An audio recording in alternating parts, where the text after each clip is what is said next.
Your Steve Jones Show podcast is loading now. The Steve Jones Show podcast is sponsored by Sunbury Motors, North 4th Street in Sunbury, and Sunbury Motors Kia, routes 11 and 15 in Hummel's Wharf. All right, as the, quote, underwear Olympics continue in Indianapolis, we turn now to a guy that always has his finger on the pulse, and that is Jody McDonald. Jody Mac, welcome back. It's great to have you with us, my friend. Mr. Jones, been a minute. Glad to hop back on with you, bud. Absolutely. I always feel there's a couple of stages to this. I always feel what you do in free agency then sets up what you do for the draft. When you look at the Eagles at this stage, what are a couple of things that you think they need to set up in free agency to then allow them to draft the way they need? You have the exact right read on it. Free agency first, then the draft. But added to the Eagle mix this year is, are they going to have to replace Haason Reddick? Because yes. A couple of weeks ago it came out that the Eagles granted permission for Reddick to seek a trade. At first it sounded to me like, Reddick wants out. And he took to social media and said, listen, it wasn't my idea. I didn't ask for a trade. So It was the Eagles trying to set the market by allowing him to check what the other teams in the league would be willing to pay him. With the cap going up as significantly as it did, I think Haason Reddick's going to jump into the top 10 as far as payment for edge guys. And if the Eagles aren't going to be willing to get to 23 or 24 million per, they're going to end up trading Haason Reddick, and then you got to replace him. So you're just going to go get a free agent who's a lesser cost but also a lesser player. Are they going to go back to the defensive line with their first-round pick? Yeah, it's a domino effect. One thing affects the other, and I'm afraid that they played a Haason Reddick card for the purpose of trying to negotiate, but it might come back to bite him in the butt because I am a big Haason Reddick fan. I want to see him get that extension and stay. But as of right now, I would say it's 50-50 at best that he's back with the Eagles. And that was going to be my next question, was about Reddick anyway, so you jumped right on the train I was thinking to begin with, because to me, Reddick, is a domino effect on the other 10 players on that defense. I mean, what he does has a domino effect on the rest of that defense, and I don't think there's anybody else in that defense I can say it about. If you ask me who was the best Eagle defensive player last year, my answer is Haason Reddick. Yep. And you don't usually, you still have him under contract and a guy who's happy to be here. Sometimes guys are under contract, they're not happy, they want out. He had not started this process, just been hey, how woefully underpaid have I been the last 2 years as far as production, and the first 2 years of the 3-year, $45 million contract he signed. He wasn't looking to get out. He was just looking to be fairly compensated, and gave the Eagles a chance by opening renegotiation talks. You would make the decision yourself to get rid of your best defensive player when your defense was the weakest part of your team last year? Doesn't seem to make sense. I know it's a capped world in which we live in the National Football League, and Howie Roseman is as good as any general manager in the game at working the cap. I would be very disappointed if he doesn't find a way to work the cap and keep Haason Reddick for the next 2 to 3 years. So Reddick hangs over this, but what positionally do you feel that the Eagles need to address in free agency besides Reddick, because a veteran might be a better option than a rookie? Howie Roseman spoke at the Combine yesterday and said a couple interesting things. Not a whole hell of a lot, and I didn't expect a whole hell of a lot. But one of the things that he did say is that James Bradbury is still part of the plan. Bradbury had as bad a year as he's ever had in the National Football League, coming off a phenomenal first year with the Eagles. He went backwards badly, and at age 30, you certainly have to be scared that, Father Time is catching up, and he's just not the player he was anymore. I thought he was a potential cap casualty this year, but Howie can change his mind. As my partner on Birds 365, John McMullen, likes to say, when these guys are doing these press conferences, they're not under oath. They are allowed to change their mind. They can think one thing one day and then think something completely different a week later. I think Bradbury is less than 50-50 to be back with the Eagles, which means they need another starting cornerback. The young guys they played there last year, Ringo and Ricks, were okay filling in when injuries cropped up, but neither one of them jumped off for me that, wow, there's a starter down the road for the next 5 years. So I would say, if you ask me what position I think their top pick will play in this year's upcoming draft at number 22, I think they're looking at a corner. Yeah. Is running back something you go for in free agency, and how do you view DeAndre Swift? I'm a Swift guy. Loved the trade before they made it. I hopped on social media when the Lions took a running back in the first round last year. I said, maybe DeAndre Swift should be available. The Eagles should look into it. Damn it if they didn't make a trade within the next 24 hours. Yeah. So I'm a Swift guy. Had a darn good year last year. He's a free agent, so they've got another Philadelphia guy you would think would want to stay, but they've got to convince him to stay and how they're going to use him, plus pay him what the going rate on the market is. I would say this is a player highly unlikely to be back. Not going to say 100% out the door, but unlikely. I think they will look for a less expensive than DeAndre Swift will cost this year alternative, if not look to get lucky in the draft. I don't think they'll use any of their top 3 picks. They've got a first and 2 seconds. But third round and any time thereafter, they could be looking for their next running back in the draft. Right.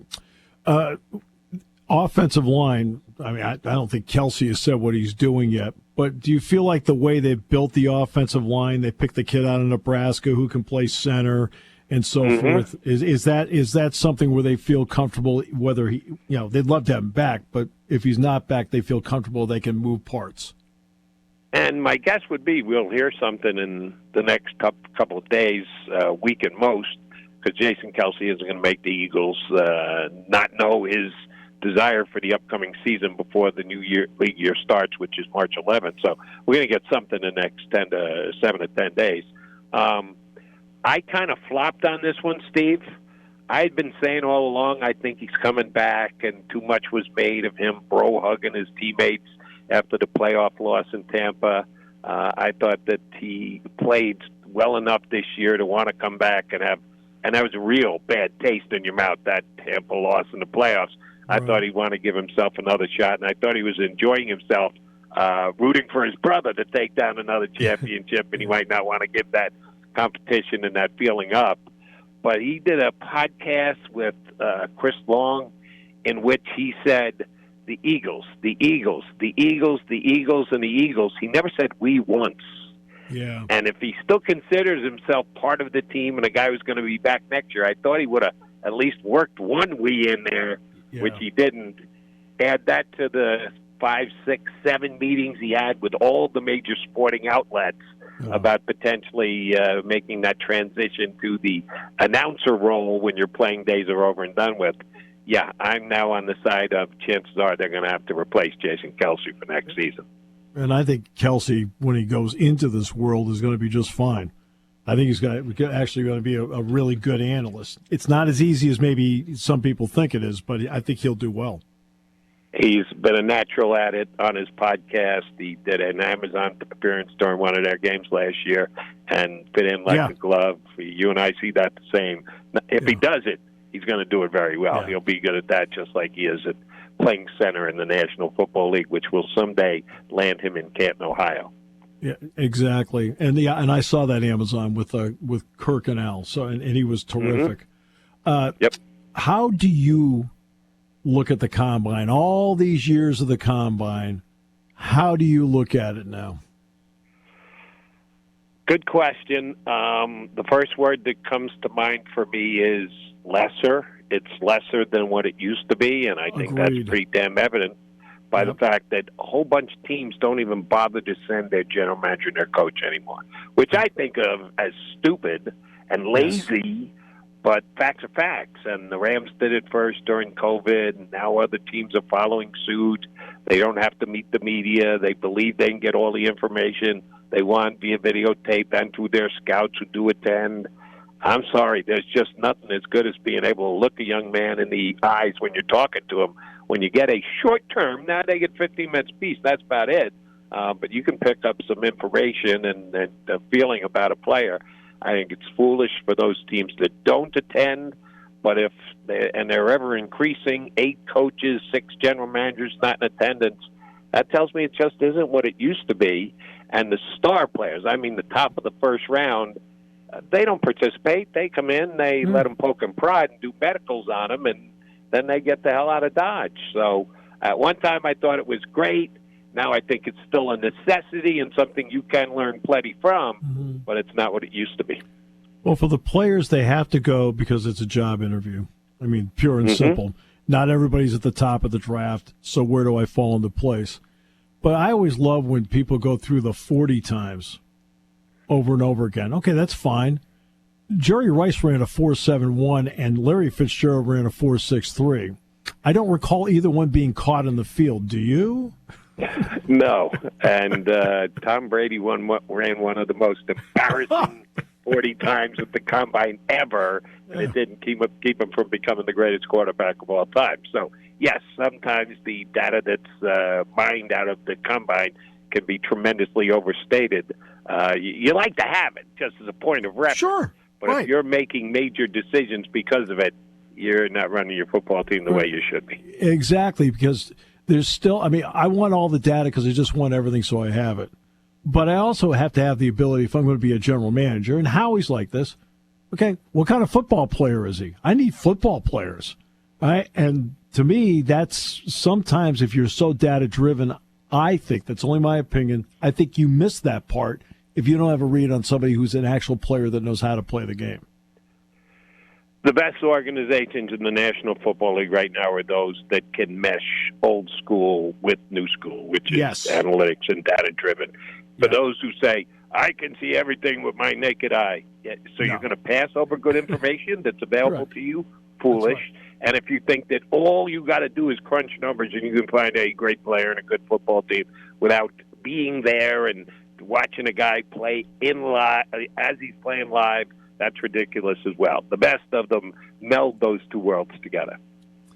How do you? I do have to ask you. How do you feel about games are week to week to week to week? Do you enjoy the off season at all in terms of how all this stuff plays out, or are you somebody who sits there and I can't wait till the games start up again? Sure. Seeing as my father was the general manager of 3 Major League Baseball teams, the Cardinals and the Tigers. Exactly. Oh, I'm an amateur GM. I'm second-guessing. I'm looking over Howie Roseman and every other general manager's shoulder every day. That's what we do as fans. Of course we love the offseason. I knew I was going to get that answer because of your dad. I knew it. That's why I asked it. That's why I asked it. Hey, you're the best. Thanks so much for your time. You're always so generous, and the analysis is always spot on. Thanks so much. Steve, my pleasure. Make sure you grab me back before the draft happens, and we'll see if we can figure this out before the Eagles get on the clock. You got it, my friend. Thank you. You got it, bud. Jody McDonald, Jody Mac. We have fun with this.